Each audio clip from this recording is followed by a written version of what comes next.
یہ دیکھ رہے ہیں آپ، یہ لانڈی ٹاؤن ہے اور یہاں افسران و ملازمین فاتحہ پڑھ رہے ہیں، کچھ قرآن شریف کی پڑھ رہے تھے۔ یہ ہے مسعود علی خان مرحوم، سابق ذمہ دار Sindh urban labour union Landhi town مہاجر قومی موومنٹ، اور یقینی طور پر یہ جانی پہچانی شخصیت ہیں۔ ان کو چکن گونیا ہوا تھا، پہ شوگر تھی، اور گزشتہ دو تین دن پہلے ان کا انتقال ہوا، تو آج سب نے ان کے لیے فاتح خوانی کا اہتمام کیا گیا تھا Sindh urban labour union Landhi town کی طرف سے، جس میں مرکزی قائدین بھی آج موجود تھے اور وہ بھی اس فاتح خوانی کے اندر شامل شریک تھے، اس لیے کہ یہ ان کا ساتھی تھا اور ان کے اپنے ساتھی کو یہ کبھی نہیں بھولتے۔ چیئرمین لانڈی ٹاؤن عبدالجلیل خان بھی یہاں پہنچے اور انہوں نے باقاعدہ دعا کروائی اور مسعود علی خان کے لواحقین کو صبر و جمیل کے لیے خاص طور پر دعا کی، اور Sindh urban labour union Landhi town کے اب ایک ایک کارکن و ذمہ داران کو بھی صبر کی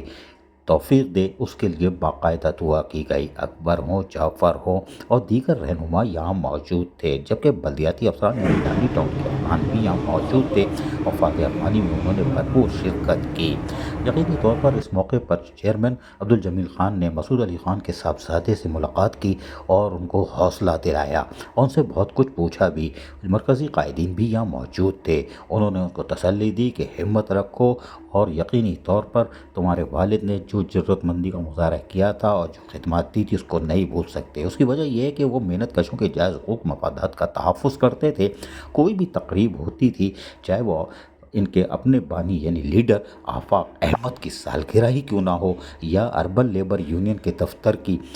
تقریب افتتاح کی کوئی تقریب کیوں نہ ہو، یہ شریک رہتے تھے۔ اور یقینی طور پر مرکزی قائدین کے امراء اور Sindh urban labour union Landhi town کے تحت انہوں نے ہمیشہ محنت کشوں کے جائز حقوق اور اس کے مفادات کا تحفظ کیا تھا، اور یہی وجہ تھی کہ یہ آج بھی مقبول ہیں۔ اور یہ صرف لانڈی ٹاؤن میں نہیں ہے، کم از کم لانڈی کورنگی، شاہ فیصل، ماڈل کالونی ٹاؤن، ان سب میں یہ جانے پہچانے جاتے ہیں اور ان کا احترام بھی ہے۔ اور یقینی طور پر آج یہ دنیا سے رخصت ہو گئے، لیکن مسعود علی خان اب باتیں اور یادوں میں ہے، لیکن ان کو بھلایا نہیں جا سکتا، ان کی قربانیوں کو بھی ملازمین نہیں بھلا سکتے۔ عزیز عارف، KBS بلدیاتی نیوز، کراچی۔